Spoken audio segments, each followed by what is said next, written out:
الف سلام عليك يا صاحبي. هل انت زعلان مني واخد على خاطرك عشان اتعصبت ومديت ايدي عليك؟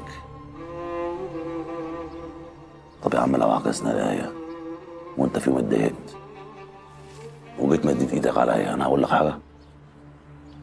ايه ده؟ ده انت بتمد ايدك بجد بقى. نزل ايدك يالا بدل ما اكسرها لك. لو اكسر لك في ايه؟ اقطعها لك بقى. ده انت اخويا واقرب حد ليا في الدنيا دي.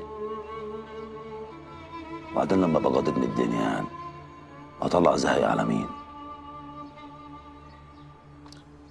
وبعدين يا محسن مش احنا على عهد من واحنا صغيرين؟ استحملني واستحملك.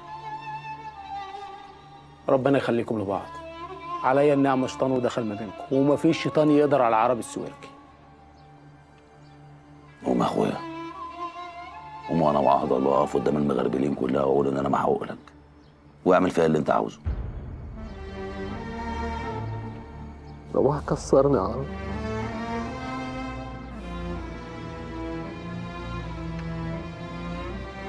قسما بدين الله لا هتقوم تقف على رجلك تاني، وانت اللي هتجيب حقك وبايدك، ومبقاش عرب السويركي لو ده ما حصلش. روق بقى، ادعى روق.